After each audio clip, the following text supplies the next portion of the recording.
नमस्ते दोस्तों, ट्रेजी चैनल में आपका स्वागत है। और आज इस वीडियो में बात करने वाले हैं मिंडा इंडस्ट्रीज़ के बारे में। तो चलिए शुरू करते हैं। जैसा कि आप सब जानते हैं, मैं बेसिकली 4 चीज़ों के बारे में बात करता हूँ। सबसे पहला हिस्ट्री, दूसरा बिजनेस मॉडल, तीसरा मैनेजमेंट और लास्टली हम कुछ फाइनेंशियल्स को डिस्कस करते हैं। तो चलिए शुरू करते हैं। सबसे पहले हम शुरुआत करते हैं हिस्ट्री से। अगर कंपनी का हिस्ट्री का बात करें तो ये कंपनी स्टार्ट किया गया था, एक कंपनी स्टार्ट किया गया था भाई शादीलाल मिर्जा के द्वारा। वो एमीटर सेल करने का काम करते थे, मोस्टली रॉयल इनफील्ड को। और मोस्टली काम इनका ट्रेडिंग का था, कुछ खास मैन्युफैक्चरिंग का नहीं था। ये 1958 का बात है, जब देश जस्ट आज़ाद ही हुआ था और 10 साल हुआ था। फिर साल आता 1974, जब निर्मल मिर्जा को फोर्स किया जाता है कि ऑटोमोबाइल बिजनेस में एंटर करे। उस समय वो पढ़ाई कर रहे थे।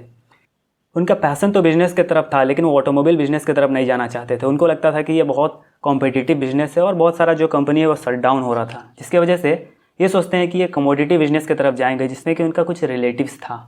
लेकिन कमोडिटी बिजनेस को एनालाइज करने के बाद उन्हें पता चला कि वो बिजनेस आप पैसा तो बना सकते हैं छोटे टर्म में, लेकिन it is not sustainable in the long run. तो यहाँ से शुरुआत होता है लगभग कंपनी का। कंपनी 74 में निर्मल मिर्जा चलाने लगते हैं। अब 86 में होता है इसका स्विच बनाने का बिजनेस स्टार्ट करते हैं। और स्विच में जब बनाना स्टार्ट करते हैं तो उसका नाम कन्वर्ट करके रख देते हैं मिंडा स्विच ऑटो। अब ये ऑटो बिजनेस पे फुल्ली फोकस कर लिए थे 86 में, और 92 में फुल्ली इनकॉर्पोरेट कर लेते हैं एज अ कंपनी। इससे पहले तक कंपनी तो चल रहा था, लेकिन नॉर्मली एक छोटा मोटा कंपनी की तरह चल रहा था। लेकिन एक तरह से कहे तो 92 से पहले एक गैराज टाइप का चल रहा था। और मिंडा ग्रुप इनकॉर्पोरेट किए 1992 में। 95 में फिर क्या होता है कि इनका बिजनेस स्प्लिट कर जाता है। जो शादीलाल मिर्जा थे, उनके 2 बेटे थे। उसका जो मिंडा ग्रुप था वो इसीलिए 2 पार्ट में डिवाइड होता है। एक पार्ट होता है उनो मिंडा और दूसरा पार्ट होता है स्पार्क्स मिंडा। तो उनो मिंडा रहता है वो निर्मल मिंडा जो बड़े बेटे रहते हैं उनको मिलता है। उसमें उनको साथ में स्विचेस, हॉर्न, लाइट और बैटरी का पार्ट मिलता है, जो अभी लिस्टेड है मिंडा इंडस्ट्रीज़ का नाम से। बहुत कोई को कन्फ्यूजन होता है मिंडा इंडस्ट्रीज़ और मिंडा कॉर्पोरेशन। तो जो मिंडा कॉर्पोरेशन है वो उनके छोटे भाई अशोक मिर्जा का है, जो कि मिंडा कॉर्पोरेशन चलाते हैं, जो स्पार्क्स मिंडा के नाम से भी फेमस है। और उनका मोस्टली बिजनेस है सेफ्टी सिक्योरिटी का, ड्राइवर इन्फॉर्मेशन का, टेलीमेटिक्स का और इंटीरियर सिस्टम का। ये तो था ओवरऑल बिजनेस जब स्प्लिट करके 1995 में। और 1996 में उनो मिंडा अपना IPO लॉन्च करता है। और उसके बाद ये कंटिन्यूस एक्विजिशन पे एक्विजिशन करता जाता है, ताकि अपना जो शेयर है मार्केट में इंक्रीज़ करता जाए। जितना उसका प्रोडक्ट बिक रहा था वो और थोड़ा सा कंटिन्यूसली बढ़ाता जाता है। तो ये था कंपनी का हिस्ट्री। अब हम बात करते हैं कंपनी का बिजनेस मॉडल के बारे में। तो कंपनी का बिजनेस मॉडल में सबसे पहले हम बात करेंगे कि कंपनी किस तरीके से ग्रो किया। अगर कंपनी का बात करें तो ये लगभग लास्ट 10 साल में कंटिन्यूस 20+ CAGR से इसका सेल्स ग्रो किया है। और इसका सेल्स इतना तेज़ ग्रो करने का रीज़न है कि बहुत ज़्यादा एक्विजिशन किया, बहुत ज़्यादा, इतना तेज़ी से किया कि 2015 से 19 तक इसका जो एसेट था वो लगभग 40% से ग्रो किया। तो आप देख सकते हैं कि कैसे एसेट ग्रो किया, कहने का मतलब कि बहुत ज़्यादा तेज़ी से एक्विजिशन किया है। अब सबसे पहले बात करते हैं कि ये ऑटो बिजनेस काम कैसे करता है, उसको समझना होगा। तो ऑटो बिजनेस में ऑटो एंसिलरी बिजनेस समझना होगा। ऑटो एंसिलरी बिजनेस बीच में रहता है, एक साइड रहता है उसका सप्लायर, जो कि स्टील प्रोवाइड करता है, प्लास्टिक प्रोवाइड करता है, ग्लास प्रोवाइड करता है, ताकि जो ऑटो एंसिलरी कंपनी है वो प्रोडक्ट बना सके। और वो ट्रांसफ़र करता है प्रोडक्ट को OEM में, ओरिजिनल इक्विपमेंट मैन्युफैक्चरर। OEM का बेसिक मतलब है कि कोई भी ऐसा कंपनी जो डायरेक्ट बाइक बनाता है या कार बनाता है, जैसे टाटा हुआ, चाहे TVS हुआ, या होंडा हुआ, या बजाज हुआ, इस तरह का कंपनी जो डायरेक्ट बाइक बनाता है या कार बनाता है, तो उसको हम लोग OEM कंसीडर करते हैं। तो ये ऑटो एंसिलरी कंपनी है वो हमेशा दोनों साइड से प्रेशर में रहता है। एक साइड जो उसको सप्लाई कर रहा मटेरियल वो बहुत बड़ा कंपनी है, और दूसरा साइड रहता है उसका जिसको वो सप्लाई कर रहा है वो भी बड़ा कंपनी होता है, जिसकी वजह से हमेशा इसको प्रेशर झेलना पड़ता है दोनों साइड से। तो यहाँ पे इसको उतना खास इकोनॉमिक मोड नहीं मिलता है, बिकॉज सप्लायर साइड भी बड़ा मार्केट है, बड़ा कंपनी है, और जिसको सप्लाई कर रहा है वो भी अपना मोड क्रिएट करके रखा है। हम लोग किसी भी बाइक को जानते हैं तो हम लोग बजाज का बाइक है या हीरो का बाइक है तो हम लोग उस नाम से जानते हैं, ना कि उसमें कौन सा स्विचेस लगा या हॉर्न लगा है। तो ये चीज़ आपको समझना पड़ेगा। तो अगर टू व्हीलर का बात करें, इसका रेवेन्यू में कंट्रीब्यूशन का तो लगभग 53% है, 2 व्हीलर का 47% और 4 व्हीलर का 53%। तो खैर इसको जानना उतना कुछ खास ज़रूरी नहीं है। जानना है OEM और रिप्लेसमेंट मार्केट। OEM बेसिकली समझा दिए थे कि बजाज और TVS से जो बड़ा बड़ा कंपनी रहता है ये सबको कंसिडर किया जाता है OEM। और रिप्लेसमेंट मार्केट होता है आफ्टर मार्केट। कहने का मतलब कि कुछ प्रोडक्ट होता है जो छोटा मोटा गैराज से बिकता है, तो वहाँ से होता ये है कि कंपनी बहुत अच्छा रेवेन्यू जनरेट करता है और बहुत ज़्यादा मार्जिन वहाँ रहता है रिप्लेसमेंट मार्केट में, क्योंकि वहाँ आराम से चार्ज किया जा सकता है ज़्यादा कॉमन पीपल से, लेकिन बड़ा कंपनी से चार्ज नहीं किया जा सकता OEM से। इसीलिए बहुत सारा कंपनी कंटिन्यूस फोकस करता है, auto ancillary company continuous focus करता है कि वो रिप्लेसमेंट मार्केट में जाए। इससे उनको मार्जिन में बहुत ज़्यादा इफेक्ट पड़ता है। लेकिन एक चीज़ आपको समझना होगा कि अगर रिप्लेसमेंट मार्केट में जाता है तो वहाँ पे उसको अपना सामान ज़्यादा देर तक रखना पड़ेगा, जिसकी वजह से कंपनी का इन्वेंटरी बढ़ता है। ओईएम में बेसिकली होता क्या है कि ओईएम वाला आता है, बोलता है कि हमको इतना प्रोडक्ट चाहिए, तुरंत बना के उसको दे देता है। लेकिन रिप्लेसमेंट मार्केट में होता है कि कोई गैराज वाला आके बोलता है कि हमको इतना पीस चाहिए, ऐसा कभी नहीं बोलेगा। वो आता है 10 ठो ले जाता है, उसका 10 ठो उसका जब बिक के खत्म होता है तो फिर वो 10 ठो ले जाता है, ऐसे करके चलता है। तो आपको ये समझना होगा कि जब कोई भी कंपनी रिप्लेसमेंट मार्केट में फोकस करता है तो उसका इन्वेंटरी बढ़ेगा, लेकिन साथ ही साथ रिसीवेबल्स भी बढ़ेगा और कंपनी का जो मार्जिन है इसके वजह से इंक्रीज़ करेगा। और एक चीज़ होता है कि कंपनी का हमेशा साइकिल्स में चलता है। जो ऑटो सेक्टर रहता है वो हमेशा साइकिल में चलता है, क्योंकि इकोनॉमी हमेशा साइकिल में चलता है। कुछ समय अच्छा चलेगा इकोनॉमी, फिर कुछ कंडीशन खराब होगा, फिर डाउन जाएगा। तो इसी तरीके से ओईएम मार्केट हमेशा इसीलिए साइकिल में चलता है। जिस तरीके से इकोनॉमी ग्रो करेगा, जैसा मानसून रहेगा, जैसा मार्केट कंडीशन रहेगा, उसी हिसाब से ओईएम मार्केट चलता है। तो जो ऑटो एंसिलरी का कंपनी रहता है वो बेसिकली फोकस्ड रहता है ऑटो कंपनी पे। अगर ऑटो चलेगा तो ऑटो एंसिलरी बिकेगा। लेकिन अगर रिप्लेसमेंट मार्केट का बात करें तो रिप्लेसमेंट मार्केट वैसा नहीं चलता है। होता ये है कि अगर हमको गाड़ी बनवाना है तो हम क्या करेंगे, जाएंगे डायरेक्ट गाड़ी बनवा लेंगे। हम ये नहीं सोचेंगे कि मेरे पास पैसा होगा, इकोनॉमी बढ़िया करेगा तब हम जाके गाड़ी बनवाएंगे। वो रिक्वायरमेंट होता है, लेकिन गाड़ी खरीदना जरूरी नहीं है रिक्वायरमेंट हो। जब मेरे पास पैसा नहीं रहेगा, इकोनॉमी खराब करेगा, तब बहुत कोई पोस्टपोन कर देते हैं गाड़ी खरीदना। तो ये सब चीज़ आपको समझना पड़ेगा जब आप ऑटो एंसिलरी बिजनेस को समझ रहे हैं। तो अब बात करते हैं इनका प्रोडक्ट का। तो इनका प्रोडक्ट है मोस्टली स्विचेस और लाइट। ये दो मोस्टली 50% के 40% प्लस रेवेन्यू में कंट्रीब्यूट करता है, या 50% के आसपास बोल सकते हैं कि कंट्रीब्यूट करता है इसका रेवेन्यू में। जो मेजरली इसका रेवेन्यू में कंट्रीब्यूशन होता है। और अगर रेवेन्यू बाय ज्योग्राफी का बात करें तो डोमेस्टिक में 84% और इंटरनेशनल 16%। ये मोस्टली हुआ बिकॉज एक्विजिशन कंटिन्यूस करता है इसीलिए। और इंटरनेशनल में इसको एक फ़ायदा ये है कि इंटरनेशनल में जब ये धीरे धीरे कैप्चर करना शुरू करेगा तो ये बड़ा प्लेयर को भी अपना सामान दे सकता है, जिसके वजह से इसको थोड़ा सा मार्जिन में अच्छा इम्पैक्ट मिल सकता है। क्योंकि इंडियन जो कंपनी है वो मोस्टली बहुत कंप्रेस करता है ऑटो एंसिलरी कंपनी को कि वो अपना प्राइस घटाए और कॉन्ट्रैक्ट पे कॉन्ट्रैक्ट करता जाता है। लेकिन ये थोड़ा सा कम होगा अगर कंपनी फोकस करता है इंटरनेशनल मार्केट में। तो यहाँ पर कुछ चीज़ आपको समझना जरूरी था। अब हम बात करते हैं कंपनी कैसे काम करता है। जैसे मैंने बताया कि कंपनी साइक्लिक में काम करता है कि इकोनॉमी ठीक करेगा तो इसका ऑटो बिकेगा, ऑटो प्रोडक्ट बिकेगा तो ऑटो एंसिलरी प्रोडक्ट भी बिकेगा। तो कंपनी हमेशा साइकिल में चलता है। तो आपको हमेशा दिखेगा कि रेवेन्यू कुछ टाइम ग्रो किया, फिर डाउन गया, फिर ग्रो किया, फिर डाउन गया। तो इसी तरीके से प्रॉफिट भी कंपनी का ग्रो करता है, डाउन जाता है, इसी तरीके से चलता है। आपको समझना पड़ेगा ये कंपनी का इंटरनल प्रॉब्लम की वजह से नहीं होता है, मोस्टली इकोनॉमी की वजह से होता है। तो अगर आपको ऑटो एंसिलरी बिजनेस में घुसना है, अगर आपको इन्वेस्टमेंट करना है, तो आपको ये चीज़ समझना पड़ेगा कि ऐसे ही काम करता है ये। अब बात करते हैं थोड़ा सा ओईएम प्रेफरेंस कैसे देता है। मोस्टली ये प्रेफरेंस देता है साइज के बेसिस पे। अगर मान लेते हैं कि कोई छोटा सा ऑटो एंसिलरी कंपनी है, वो 1 प्रोडक्ट दे सकता है, 2 प्रोडक्ट दे सकता है या 10 प्रोडक्ट दे सकता है। तो कंपनी जो ओईएम कंपनी रहता है वो चाहता है कि उसको एक ही जगह नेगोशिएट करके सारा प्रोडक्ट मिल जाए। जैसे मिंडा के केस में देखा जाए तो इसका कहना है कि कहीं हम पढ़े थे कि कंपनी के पास लगभग 65 ऐसा प्रोडक्ट है जो एक कार में यूज होता है। तो कंपनी के पास काफ़ी वेरिड प्रोडक्ट है, बहुत ज़्यादा नंबर ऑफ प्रोडक्ट है। तो ओईएम कंपनी इसको प्रेफरेंस देगा मिंडा ग्रुप को, जिसके वजह से होगा ये कि थोड़ा बहुत प्रीमियम चार्ज कर सकता है ओईएम से।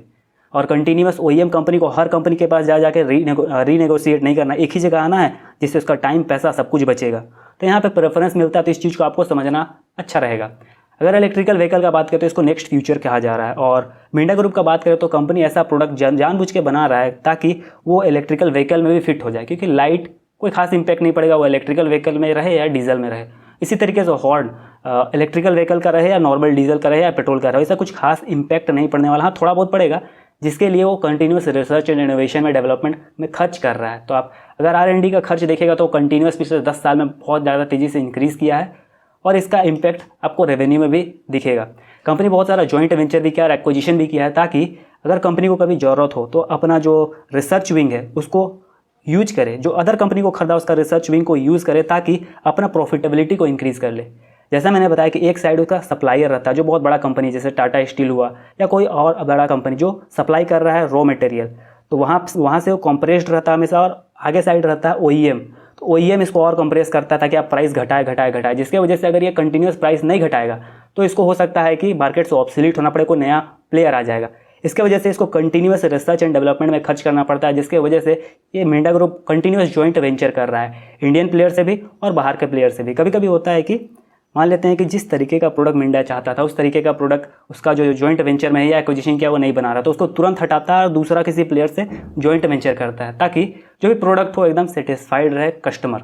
तो यहाँ पे एक चीज़ अच्छा है कि company continuous research and development में खर्च कर रहा है और एक्विजिशन कर रहा है, जिसकी वजह से वो काफ़ी बड़ा हो रहा है और OEM इसको प्रेफरेंस दे रहा है। और रिसर्च एंड डेवलपमेंट में खर्च करने की वजह से वो इलेक्ट्रिकल व्हीकल जो आने वाला फ्यूचर है उसमें अच्छे तरीके से मार्केट को कैप्चर करने का पावर रखता है। तो ये था कंपनी का ओवरऑल बिजनेस मॉडल। अब हम बात करते हैं कंपनी के बारे में कि कंपनी कैसा परफॉर्म किया लास्ट 8 से 10 सालों में। अगर कंपनी का बात करें तो सबसे पहले हम चेक करते हैं कंपनी का OPM मतलब ऑपरेटिंग प्रॉफिट मार्जिन, कि कंपनी किस तरीके से अपना जो प्रॉफिट मार्जिन है उसको बना के रखा है। अगर मिंडा का OPM का बात करें तो 2015 से पहले ये 7% से भी कम था, फिर OPM कंटिन्यूस इंक्रीज करने लगा और 10% प्लस हो गया। जैसा कि हम सब जानते हैं कि जो ऑटो एंसिलरी बिजनेस है वो दोनों साइड से कॉम्प्रेस होता है, जिसकी वजह से कभी भी इसका OPM ऑपरेटिंग प्रॉफिट मार्जिन जो OEM प्लेयर रहता है वो हमेशा कॉम्प्रेस करके 10% के आसपास ही रखना चाहता है, उसे नीचे ही रखेगा लेकिन बढ़ने कभी नहीं देगा। जैसे 10% से ज़्यादा बढ़ने लगता है तो OEM फिर प्रेशर करता है, रीनेगोशिएट करके कॉन्ट्रैक्ट फिर से करके प्राइस कम करने का कोशिश करता है। OEM प्लेयर जानबूझ के ऐसा करता है, वो भी नहीं चाहता है कि वो ज़्यादा बर्डन झेले। तो यहाँ हम बेसिकली 3 रीज़न सोच सकते हैं जिसकी वजह से कंपनी का OPM operating profit margin increase किया है। सबसे पहला तो गुड इकोनॉमी, इससे हुआ ये कि ऑटो सेल्स बढ़ गया गुड इकोनॉमी की वजह से, तो ऑटो एंसिलरी भी डायरेक्टली इम्पैक्ट करता है ऑटो सेल्स से, तो वो भी बढ़ गया। हमें कंसिडर करें कि ऐसा कुछ हो सकता है तो उससे कंपनी का सेल्स बढ़ गया। पर यह मानने के लिए कि गुड इकोनॉमी की वजह से वह हमको ऑटो सेल्स देखना होगा, लेकिन ऑटो सेल्स देखने से पता चलता है कि कंपनी ऑटो सेल्स 2010 से लेकर 19 तक कंटिन्यूस अप ट्रेंड में है और कंसिस्टेंटली ग्रो किया है। तो ये कह पाना कि कंपनी का सेल्स 2015 से 19 तक ऑटो सेल्स इंक्रीज़ किया है, इसीलिए कंपनी का प्रोडक्ट बहुत ज़्यादा बिका और OPM इंक्रीज़ हुआ, ये कह पाना मुश्किल है, क्योंकि ऑटो का सेल्स तो 2010 से लेकर 19 तक कंटिन्यूस बढ़ा है। तो यहाँ 15 से 20 तक कंपनी अपना बढ़ाया, तो हो ना हो वो अपना जो पावर है, अपना जो रिसर्च एंड डेवलपमेंट है, अपना जो इनोवेशन है उसके वजह से बढ़ाया होगा। तो यहाँ पता चलता है कि गुड इकोनॉमी तो रीज़न है ही, लेकिन उसके साथ और भी रीज़न है। जैसे कि कंपनी एक्विजिशन किया था पहले, जिसकी वजह से बहुत सारा प्रोडक्ट को एफिशिएंटली यूज़ नहीं कर पा रहा था। तो अब धीरे धीरे क्या हुआ कि वो उस प्रोडक्ट को भी मार्केट में ला रहा है, जिससे वो अपना प्रॉफिट मार्जिन को इंक्रीज़ कर रहा है। एक्विजिशन से जो प्रोडक्ट आया उसमें वो मार्जिन थोड़ा सा गेन कर रहा है, प्लस कंपनी का साइज़ थोड़ा सा बड़ा हो गया, जिसकी वजह से OEM उसको प्रेफरेंस दे रहा है। तो ये दूसरा रीजन हो सकता है जिसकी वजह से कंपनी का OPM इंक्रीज़ हुआ। और अगर तीसरा बात करें तो जैसा मैंने बताया, कंपनी R&D पे बहुत ज़्यादा खर्च कर रहा है, न्यू प्रोडक्ट ला रहा है through joint venture and acquisition, जिसकी वजह से 2015 से 19 में काफ़ी अच्छा सेल्स जनरेट हुआ और OPM भी जनरेट कर पाया कंपनी। तो 2 और 3 जो पॉइंट है, एक्विजिशन और रिसर्च एंड डेवलपमेंट, ये 2 रीज़न मुझे मोस्टली लगता है बिकॉज ऑफ दिस कंपनी अपना जो OPM है इंक्रीज़ कर पाया है। और ये 2 रीज़न काफ़ी अच्छा भी कहूँगा मैं, बिकॉज अपने पावर के बदौलत कंपनी अपना जो रेवेन्यू है और जो OPM है उसको इंक्रीज़ किया है, जो कि काफ़ी अच्छा बात है। अब हम बात करते हैं कि कंपनी कितना एफिशिएंटली यूज़ कर रहा है अपना एसेट को, जिसको कि हम बात करते हैं net fixed asset turnover ratio. Minda के केस में ये हाईएस्ट था 2015 में, पर उसके बाद net fixed asset turnover continuously decrease होने लगा। इसका बेसिक रीज़न होगा एक्विजिशन, क्योंकि 2015 के बाद कंपनी का जो एसेट है, अगर आप क्लियरली चेक कीजिएगा तो 2010 से 2015 के बीच में कंपनी 10% से अपना एसेट को इंक्रीज़ किया, फिक्स्ड एसेट को।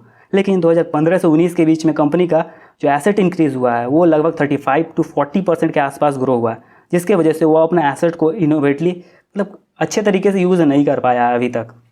तो इससे हम समझ सकते हैं कि एक्विजिशन करने से नया नया प्रोडक्ट मार्केट में लाया और OPM को इंक्रीज़ किया, लेकिन फिर भी अपना जो एसेट है जो एक्विजिशन किया उसको वो अभी तक एफिशिएंटली यूज़ नहीं कर पाया है। इससे हमको पता चलता है कि कंपनी का जो यूटिलाइजेशन कैपेसिटी है वो अभी भी कहीं ना कहीं कम है।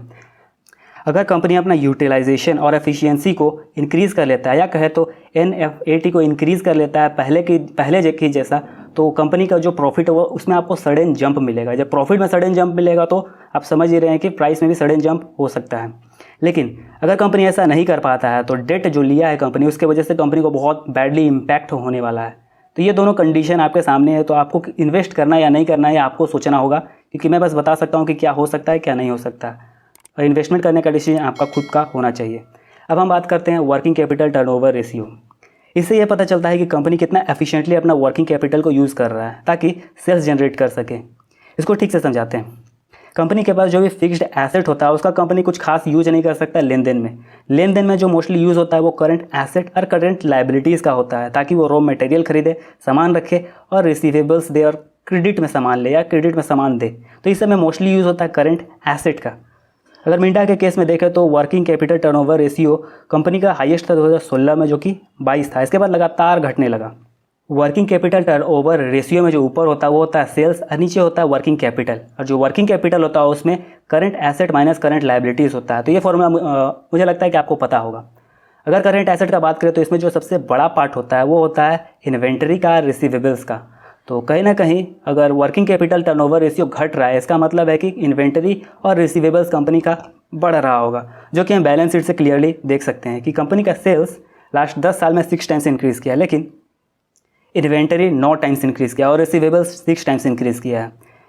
इससे कंपनी को 2 इम्पैक्ट हो सकता है। सबसे पहला तो कि इन्वेंटरी का राइट ऑफ का चांस बढ़ जाता है, और दूसरा ये कि रिसीवेबल्स के वजह से बैड डेप्ट का चांसेस बढ़ सकता है कंपनी का। तो ये 2 कंडीशन है जो हो सकता है अगर कंपनी ठीक से एफिशिएंटली मैनेज नहीं करता है। तो अब बात करते हैं इन्वेंटरी डेज़ का। तो कंपनी का इन्वेंटरी डेज़ काफ़ी तेज़ी से इंक्रीज़ हुआ है। इससे पता चलता है कि कंपनी अपना इन्वेंटरी को सही तरीके से मैनेज नहीं कर पा रहा है। इसका बेसिकली 2 रीज़न हो सकता है।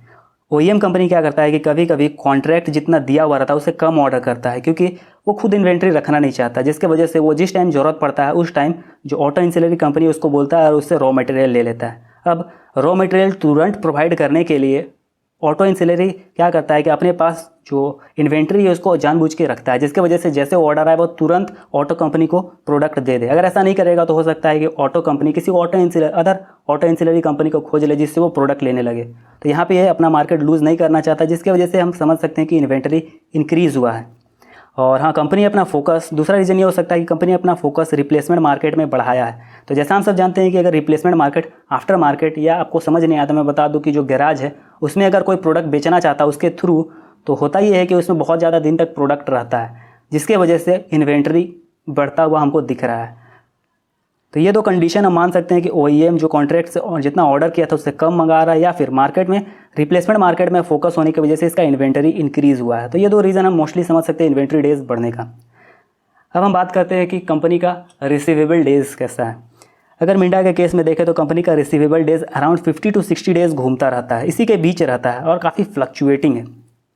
इसे देखकर यह कह पाना मुश्किल है कि कंपनी का फोकस आफ्टर मार्केट में है या बढ़ गया है, क्योंकि आफ्टर मार्केट में अगर कंपनी का फोकस बढ़ा रहता तो हम कंटिन्यूस इंक्रीज़ देखते रिसीवेबल्स में कि कंपनी को सेल्स मिल रहा है, जिसकी वजह से वो और ज़्यादा प्रोडक्ट मार्केट में रख रहा है। जिसकी वजह से हमको ये समझ में आना चाहिए था कि कंपनी का जो रिसीवेबल्स है वो कंटिन्यूस अप ट्रेंड में होना चाहिए, लेकिन ये फ्लक्चुएटिंग है। इसे ये कंसिडर किया जा सकता है कि कंपनी कुछ साल आफ्टर मार्केट में फोकस करता है फिर छोड़ देता है, या फिर यह कहें कि आफ्टर मार्केट में फोकस करने के बाद कंपनी का प्रोडक्ट अच्छा चलने लगता है, जिसके वजह से उसका रिसीवेबल्स डे डाउन हो जाता है। तो यही 2 कंडीशन हो सकता है बेसिकली। अब हम बात करते हैं पेएबल डेज़ का। अगर पेएबल डेज़ का बात करते हो, अगर पेएबल डेज़ आपको नहीं पता तो मैं बता दूं कि सेलर से जो भी सामान लेता है तो उसको कितना जल्दी पे करता है, वो उसे कहा जाता है पेएबल डेज़। अगर पेएबल डेज़ का बात करें तो ये कंटिन्यूसली इंक्रीजिंग ट्रेंड में है। तो इससे हम समझ सकते हैं कि कंपनी को हमेशा क्रेडिट प्रेफरेंस मिल रहा है। जैसे जैसे कंपनी ग्रो कर रहा है उसी के हिसाब से कंपनी को क्रेडिट प्रेफरेंस मिल रहा है अपने जो रॉ मटेरियल प्रोवाइड करता है उस कंपनी से, उस सप्लायर से बोल सकते हैं। अगर नेट डेज़ का बात करें, नेट डेज़ कहने का मतलब है कि inventory days plus receivable days minus payable days, कि सामान लाया, उसको बनाया और बेचा तो हुआ इन्वेंटरी या रिसीवेबल्स, और सामान जो लाया था वो होता है पेएबल डेज़, कितना दिन में उसको पेमेंट कर रहा है। तो अगर नेट डे का बात करें तो मिंडा के केस में ये लगभग है 15 से 20 डेज़ शॉर्ट कर जा रहा है। कहने का मतलब कि अगर 10 दिन में इन्वेंट्री रख रहा है, 10 दिन वो रिसीवेबल्स रख रहा है, तो लगभग उसको पेमेंट 40 दिन में करना पड़ रहा है, जिसके वजह से उसके पास 20 दिन का जो वर्किंग कैपिटल है वो फंस जा रहा है। एक्सेप्ट 2019 में ऐसा हुआ था कि रिसीवेबल्स डे बहुत ज़्यादा इंक्रीज़ कर गया था। वो मोस्टली हुआ था इसीलिए क्योंकि कंपनी बहुत ज़्यादा जल्दी जो पेएबल डेज था उसको पे करके निकल गया था। कहने का मतलब पे तुरंत करने की वजह से जो पेएबल डेज था वो घट गया, जिसकी वजह से रिसीवेबल डेज और इन्वेंट्री डेज को जब हम मिलाएं तो वो पेएबल डेज से काफ़ी ज़्यादा हमको दिखा, क्योंकि कंपनी बहुत ज़्यादा जल्दी पेमेंट कर दिया था। तो ये था ओवरऑल कंपनी के बारे में। तो यहाँ तक था बिजनेस मॉडल के बारे में। अब हम बात करते हैं मैनेजमेंट के बारे में। अगर मैनेजमेंट का बात करें तो सबसे पहले मैनेजमेंट में मैं चेक करता हूँ कि शेयर होल्डिंग पैटर्न, कि शेयर होल्डिंग पैटर्न कितना है। तो शेयर होल्डिंग पैटर्न का अगर बात करें तो कंपनी का अराउंड 70% के आसपास है, और लास्ट कुछ साल का अगर बात करें तो कंपनी 70% के आसपास मेंटेन रखा है। थोड़ा बहुत इंक्रीज डिक्रीज इसी के आसपास करते रहता है, लेकिन 2012-13 के आसपास ये 65% था, जिसको कि बढ़ा के ये 70% कर लिया और इसी के आसपास अभी मेंटेन रखे हुए पिछला 8 सालों तक। तो शेयर होल्डिंग पैटर्न देखने से लगता है कि मैनेजमेंट को कंपनी पे भरोसा है, क्योंकि 70% शेयर होल्डिंग होना, मैक्सिमम 75% तक रख सकते हैं, तो 70% हम भरोसा कर सकते हैं कि मैनेजमेंट को कंपनी में भरोसा है। अब बात करते हैं रेम्यूनरेशन का कि कंपनी सैलरी कितना दे रहा है खुद को, अपना मैनेजमेंट को। अगर सैलरी का बात करें तो कंपनी कंटिन्यूस 5 to 6% के आसपास अपना प्रॉफिट आफ्टर टैक्स का सैलरी दे रहा है, जो मुझे डिसेंट नंबर लगता है। एक्सेप्ट एक बार जब कंपनी का जो सैलरी था वो लगभग 18% ऑफ पैट हो गया था अराउंड 2015 में 14 में। तो बस एक ही साल बढ़ा है, नहीं तो बाकी जितना भी साल आप देख सकते हैं कि कंपनी का कंटिन्यूस जो रेम्यूनरेशन रहा है वो continuous 5 to 6% of overall PAT रहा है। तो एक डिसेंट नंबर मुझे लगता है, इतना सैलरी देना ठीक ठाक लगता है। अब बात करते हैं कि सक्सेशन प्लान क्या है। अगर सक्सेशन प्लान का बात करें तो उतना कुछ खास फिक्स्ड नहीं है, क्योंकि निर्मल मिर्जा की दो बेटी है, एक है परिधि मिर्जा और दूसरा है पलक मिर्जा। बेटा कोई है नहीं, तो यही दोनों में जो बिजनेस वो स्प्लिट हो सकता है या क्वारल हो सकता है। तो यहाँ पे मैनेजमेंट अभी तक कुछ बोला नहीं कि सक्सेशन किस तरीके का होगा। अभी ज़्यादा एज तो नहीं हुआ निर्मल मिर्जा का, इसीलिए ये कह पाना मुश्किल है कि किसको बिजनेस जाएगा। तो अभी हम समझ सकते हैं कि जो सक्सेशन प्लान है वो अभी तक अननोन है। अब बात करते हैं कि केसेस या स्कैम। गूगल में चेक करने से वैसा कुछ खास केसेस या स्कैम के बारे में मुझे पता नहीं चला। अगर आपको पता चलता है तो मैं चाहूँगा कि आप उसे कमेंट में लिखें, ताकि मैं भी आपसे कुछ सीख सकूँ। अब बात करते हैं कि लाइफ स्टाइल या माइंडसेट कैसा है। तो सोशल मीडिया में कुछ खास मिला नहीं, लेकिन कुछ आर्टिकल पढ़ने से ये मिला कि ये थोड़ा रिस्क को ज़्यादा प्रेफर करते हैं और ये थोड़ा सा लेमिंग टेंडेंसी रखते हैं। कहने का मतलब कि अगर रियल इस्टेट का बूम चल रहा था, ये रियल इस्टेट में जाके इन्वेस्ट किए। सोलर बूम चल रहा था, ये सोलर में भी एक बार जाके इन्वेस्ट किए थे। मैनेजमेंट ने खुद बोला है, आप आर्टिकल चेक कीजिएगा तो आपको आर्टिकल गूगल में मिल जाएगा। तो आप देख सकते हैं कि कंपनी का जो थोड़ा सा साइकोलॉजी है वो रिस्क रिलेटेड ज़्यादा है और लेमिंग टेंडेंसी थोड़ा सा ज़्यादा है। तो यहाँ पे मुझे ख़राब लगता है लेमिंग टेंडेंसी की वजह से, और जो रिस्क है जिसकी वजह से हमको दिखता है कि कंपनी इसीलिए कंटिन्यूस, उनका बिहेवियर में भी दिखता है कि वो कंटिन्यूस एक्विजिशन पे एक्विजिशन करते जा रहे हैं। तो मेरे हिसाब से ये दो कंडीशन जिसकी वजह से मुझे ये कंपनी में इन्वेस्ट करने में कुछ खास इंटरेस्ट नहीं है, पर ये मेरा साइकोलॉजी है, आपका कुछ और हो सकता है। अब बात करते हैं रिलेटेड पार्टी ट्रांजेक्शन का। तो ये कंपनी काफ़ी बड़ा है, 20,000 करोड़ का कंपनी है और बहुत ज़्यादा इसका प्रोडक्ट है। और प्रोडक्ट बहुत ज़्यादा होने का रीज़न है कि बहुत ज़्यादा एक्विजिशन और जॉइंट वेंचर है और कुछ एसोसिएट कंपनी भी है, जिसके वजह से इसका रिलेटेड पार्टी ट्रांजेक्शन बहुत ज़्यादा हो जाता है। तो मुझे अच्छा लगता है कि कंपनी का रिलेटेड पार्टी ट्रांजेक्शन कम रहे। लेकिन मिंडा ग्रुप के बारे में बात करते हैं, इसका बहुत ज़्यादा बिजनेस है, बहुत बड़ा बिजनेस है, जिसकी वजह से रिलेटेड पार्टी ट्रांजेक्शन कम हो, ऐसा हो नहीं सकता। तो मेरे ख्याल से मुझे पसंद आता है कि रिलेटेड पार्टी ट्रांजेक्शन कम हो, लेकिन ऐसा ज़रूरी नहीं है कि रिलेटेड पार्टी ट्रांजेक्शन ज़्यादा है तो वो ख़राब है। तो ये आपका अपना साइकोलॉजी हो सकता है। अब हम बात करते हैं फाइनेंशियल्स का कि कंपनी का फाइनेंशियल्स कैसा है। अगर फाइनेंशियल्स में बात करें तो मैं सबसे पहले चेक करता हूँ कि कंपनी क्या 5 से 6 सालों में बैंकरप्ट हो जाएगा या नहीं। अगर डेट के कंसेप्ट मिले तो हाँ, कंपनी का डेट तो काफ़ी इंक्रीज़ हुआ है लास्ट कुछ सालों में, लेकिन कंपनी बहुत समय से मार्केट में है, तो हम ये कंसीडर कर सकते हैं कि वो थोड़ा बहुत मैनेज कर ही लेगा डेट को। और अगर बहुत ज़्यादा कंडीशन ख़राब होता है तो लगभग 5 से 6 सालों में कंपनी बैंकरप्ट नहीं होने वाला, क्योंकि उसका एक्सपीरियंस काफ़ी ज़्यादा है और OEM से इसको काफ़ी प्रेफरेंस भी मिलता है। अगर कंपटीशन का बात करें तो कंपटीशन मदरसन सुमी है, जमुना ऑटो है, इसी तरीके का और कुछ कंपनी है जिससे उसको कंटिन्यूस कंपटीशन मिलता जाता है। लेकिन चूंकि ये मार्केट में है और इसको OEM से प्रेफरेंस मिलता है, तो ये इतना जल्दी मार्केट से बैंकरप्ट होने नहीं वाला 5 से 6 सालों में, चाहे वो कंपटीशन हो चाहे डेट हो। अब बात करते हैं कंपनी का रिटर्न ऑन इक्विटी का। अगर रिटर्न ऑन इक्विटी का बात करें तो कंपनी का रिटर्न ऑन इक्विटी काफ़ी फ्लक्चुएटिंग है। अगर बात करें 2015 से 19 तक का, तो उस समय लगभग 19-20% के आसपास रिटर्न ऑन इक्विटी होता था, जो अभी घट के हो गया लगभग 8-9% के आसपास। तो कंपनी का रिटर्न ऑन इक्विटी काफ़ी घटा है। और अगर रिटर्न ऑन कैपिटल एम्प्लॉयड का बात करें तो कंपनी का return on capital employed same चल रहा है रिटर्न ऑन इक्विटी से ही, क्योंकि दोनों लगभग बराबर ही चलता है, एक ही साथ चलता है। तो 2015 से लेकर 19 तक ये भी लगभग 20% प्लस था, जो अभी घट के 11-12% के आसपास हो गया है। मोस्टली इकोनॉमी की वजह से हुआ है, ऐसा नहीं है कि कंपनी को कोई प्रॉब्लम अभी फेस करना पड़ा है 20-21 में। मोस्टली इकोनॉमी की वजह से हुआ है कि इकोनॉमी अभी ठीक से परफॉर्म कर नहीं रहा, बहुत सारा सेक्टर है जो डाउन चल रहा है, जिसकी वजह से हो ये रहा है कि कंपनी आदमी के हाथ में पैसा नहीं है। जब आदमी के हाथ में पैसा नहीं है तो वो ऑटो खरीदेगा नहीं। ऑटो कहने का मतलब है कि ऑटो या गाड़ी खरीदेगा नहीं।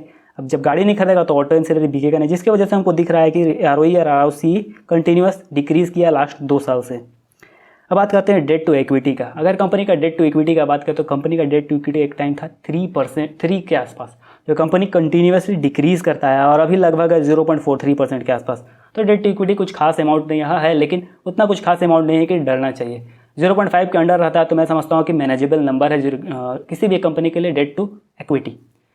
अब बात करते हैं मार्जिन का। तो ऑपरेटिंग प्रॉफिट मार्जिन के बारे में मैंने पहले आपको बता दिया कि कंपनी का ऑपरेटिंग प्रॉफिट मार्जिन कंटिन्यूसली 10% के आसपास ही रहेगा, क्योंकि जो OEM प्लेयर है वो नहीं चाहेगा कि ऑपरेटिंग प्रॉफिट मार्जिन 10 को क्रॉस करे, जिसके वजह से वो रीनेगोशिएट करता रहता है। इसके बारे में मैंने पहले भी बात कर चुका। अब बात करते हैं नेट प्रॉफिट मार्जिन का। अगर नेट प्रॉफिट मार्जिन का बात करें तो कंपनी का नेट प्रॉफिट मार्जिन 2015 से लेकर 19 तक ठीक ठाक 5% के अराउंड था, लेकिन जैसा हम सब जानते हैं कि OEM जो कंपनी है, ओरिजिनल इक्विपमेंट मैन्युफैक्चरर कंपनी है, वो कंटिन्यूस प्रेशर डालता है, जिसकी वजह से इसका जो प्रॉफिट मार्जिन है, नेट प्रॉफिट मार्जिन वो घट जाता है और अभी लगभग 2.5% 3.2% के आसपास। तो हम ये देख सकते हैं कि कंपनी का जो रिटर्न मार्जिन है, नेट प्रॉफिट मार्जिन है, वो 2012-13 के मुकाबले काफ़ी बढ़ा है। तो हम ये समझ सकते हैं कि जो कंपनी एक्विजिशन किया है उसके वजह से कंपनी को काफ़ी अच्छा मार्जिन मिल रहा है। अब लास्टली बच गया कैश फ्लो के बारे में, और 2 पॉइंट बच गया cash flow. Cash flow basically आपको समझाने के लिए बता देते हैं कि cash flow from operating activities से जितना पैसा निकल रहा है, क्या कंपनी उसी पैसे से अपना इन्वेस्टिंग और फाइनेंसिंग एक्टिविटीज़ पूरा कर पा रहा है या नहीं। अगर लास्ट 10 साल का डेटा देखें तो कंपनी कंटिन्यूसली अपना जो ऑपरेटिंग एक्टिविटीज़ उससे आराम से अपना इन्वेस्टिंग और फाइनेंसिंग एक्टिविटीज़ पूरा कर ले रहा है। अगर ओवरऑल का बात करें तो लास्ट 10 साल में कंपनी 3000 करोड़ के आसपास ऑपरेटिंग एक्टिविटीज़ से पैसा निकाला है, लेकिन इन्वेस्टिंग में 3400 खर्च किया है और फाइनेंसिंग में जैसा कि मैंने बताया कि कंपनी का डेट बढ़ा है। डेट टू इक्विटी आपको घटा हुआ दिख रहा है, लेकिन डेट बढ़ा है क्योंकि कंपनी का जो इक्विटी है बहुत ज़्यादा सब्सिडरी ऐड करने से इक्विटी कंपनी का बढ़ गया, जिसकी वजह से हमको डेट टू इक्विटी डाउन लग रहा है। नहीं समझ में आया तो बस इतना समझिए कि कंपनी फाइनेंसिंग एक्टिविटीज़ से पैसा निकाल के इन्वेस्टिंग एक्टिविटीज़ में खर्च कर रहा है। ओवरऑल मतलब यही है। तो overall net cash flow company के पास 151 करोड़ है लास्ट 10 साल का। तो अगर कंपनी एफिशिएंटली मैनेज कर लेता है अगर अपने डेट लेवल को, तो कंपनी का कुछ खास डेट नहीं कहूँगा मैं इस कंसेप्ट में। अब बात करते हैं वर्किंग कैपिटल का, कि कंपनी कितना एफिशिएंटली वर्किंग कैपिटल को मैनेज कर रहा है। अगर लास्ट 10 साल का बात करें तो 2020-21 को अगर छोड़ दिया जाए तो बाकी साल लगभग पॉजिटिव ही था net cash flow, net working capital. Current asset minus current liabilities mostly ये बताता है कि कितना एफिशिएंटली वर्किंग कैपिटल को कंपनी मैनेज कर रहा है। इसके बारे में मैंने वर्किंग कैपिटल टर्नओवर रेशियो में आपको बता ही दिया है। अब बात करते हैं कि कंपनी का CFO वर्सेस पैट के बारे में। तो अगर CFO वर्सेस पैट के बारे में बात करें तो कंपनी का लास्ट 10 साल का CFO था 3000 करोड़, लेकिन प्रॉफिट है मात्र 1300-1400 करोड़ के आसपास है। तो ये जो मार्जिन आपको दिख रहा है कि 1400 करोड़ का प्रॉफिट हुआ, लेकिन कंपनी का हाथ में पैसा गया 3000 करोड़ का। जो CFO बेसिकली होता है वो पैसा को बताता है कि कंपनी के पास कितना पैसा आ रहा है। तो 3000 करोड़ जो मोस्टली गया है कंपनी के पास, वो मोस्टली 1700 करोड़ के आसपास जो बोल रहे हैं वो हाई डेप्रिसिएशन की वजह से हुआ। कंपनी क्या किया कि बहुत ज़्यादा एक्विजिशन किया, जिसकी वजह से बहुत ज़्यादा एसेट खरीदा। अब जब बहुत ज़्यादा एसेट खरीदा तो वो डेप्रिसिएट करेगा, तो जब डेप्रिसिएट करेगा तो वो CFO में इंक्लूड हो गया, जबकि पैट में वो घट गया। प्रॉफिट आफ्टर टैक्स में उसको घटा दिया जाता है और CFO में उसको जोड़ दिया जाता है। तो जोड़ देने की वजह से CFO आपको इंक्रीज दिख रहा है, बहुत ज़्यादा इंक्रीज दिख रहा है प्रॉफिट आफ्टर टैक्स के मुकाबले। और इंटरेस्ट कॉस्ट भी प्रॉफिट आफ्टर टैक्स में घटा दिया जाता है, जबकि वो CFO में इंक्लूड किया जाता है, जिसकी वजह से आपको CFO में 3000 करोड़ दिख रहा है और पैट में मात्र 1400 करोड़ के आसपास दिख रहा है। तो आपको यहाँ समझना होगा कि कंपनी किस तरीके से काम करता है। जो भी ऑटो एंसिलरी का बिजनेस करता है वो इसी तरीके से काम करता है। वो बहुत ज़्यादा एक्विजिशन करता है, एक्विजिशन नहीं कहेंगे, वो बहुत ज़्यादा एसेट खरीदता है और जो एसेट वो डेप्रिसिएट भी होता है बहुत ज़्यादा तेज़ी से, जिसके वजह से CFO मोस्टली इंक्रीज़ ही करेगा, जिसके वजह से यही समझ सकते हैं। तो ये था कंपनी के बारे में ओवरऑल डेटा। अब हम चेक करते हैं वैल्यूएशन। अगर कंपनी का वैल्यूएशन का बात करें तो कंपनी का प्रॉफिट था इस ईयर 2200 करोड़ के आसपास। तो अगर इसे हम वैल्यूएशन के हिसाब से देखें तो अगर 20 का PE मल्टीपल देते हैं तो ये लगभग आता है 44,000 करोड़ के आसपास, और अगर 30 का PE मल्टीपल देते हैं तो लगभग आता है 6,000 करोड़ के आसपास। तो कंपनी को ट्रेड करना चाहिए था 4 to 6,000 करोड़ के आसपास, लेकिन कंपनी अभी ट्रेड कर रहा है लगभग 20,000 करोड़ के आसपास। अगर फ्री कैश फ्लो के हिसाब से बात करें तो कंपनी का फ्री कैश फ्लो मेरे कैलकुलेशन के हिसाब से, तो इतना एक्विजिशन किया है इसीलिए मेरे कैलकुलेशन के हिसाब से 100 करोड़ के आसपास आया। और अगर 100 करोड़ के आसपास आया तो मेरे कैलकुलेशन के हिसाब से इसका वैल्यूएशन होना चाहिए था 2000 से 3000 करोड़, जबकि ये अभी चल रहा है 21,000 करोड़ के आसपास। तो वैल्यूएशन के हिसाब से चेक करें तो कंपनी काफ़ी हाई वैल्यूएशन पर ट्रेड हो रहा है। तो मैं ये मानता हूँ कि जो भी वैल्यूएशन होता है वो बस चेक करने के लिए होता है कि कंपनी बहुत ज़्यादा हाई वैल्यूएशन में ना रहे बस। अगर कंपनी का बिजनेस मॉडल बढ़िया है तो थोड़ा सा हाई वैल्यूएशन पे कंपनी को खरीदा जा सकता है। मेरा ये कहने का मतलब नहीं है कि आप 21,000 करोड़ में कंपनी को जाके खरीद ले। मेरा कहने का बेसिक मतलब ये है कि बस वैल्यूएशन चेक करके कंपनी में इन्वेस्ट नहीं करना चाहिए। वैल्यूएशन को बस एक दिमाग में रखना चाहिए कि हाँ कंपनी का वैल्यूएशन कुछ इस आसपास होता तो काफ़ी बढ़िया होता, बाकी नहीं है तो उसका मैं ये नहीं बोलूँगा कि उसमें इन्वेस्ट नहीं करना चाहिए। बिजनेस मॉडल बढ़िया होना चाहिए, जो कि इस केस में आपको क्लियरली देख के लग गया होगा कि कंपनी का बिजनेस काफ़ी बढ़िया चल रहा है। दो कुछ कंडीशन है जो मुझे पसंद नहीं आया कंपनी में, आपको भी हो सकता है कि कुछ कंडीशन पसंद ना आए, या आप पे डिपेंड करता है कि आपका साइकोलॉजी किस टाइप का है। तो ये था ओवरऑल कंपनी के बारे में, मैंने आपको सारा एनालिसिस दे दिया। अगर आपको ये वीडियो पसंद आता है तो मैं चाहूँगा कि आप इसे लाइक और सब्सक्राइब इस चैनल को जरूर कर दें। और अगर आपका कोई दोस्त जो कि इन्वेस्टिंग रिलेटेड सीखना चाहता है तो मैं चाहूँगा कि आप उसे ये चैनल रिकमेंड कर दें ताकि वो भी कुछ सीख सके। और आप शेयरिंग से और भी बहुत ज़्यादा सीख सकते हैं, क्योंकि जब हम कुछ बताते हैं तो हम खुद भी सीखते हैं और दूसरों को भी सिखाते हैं। तो और मेरे वीडियो में आखिर तक बने रहने के लिए धन्यवाद दोस्तों।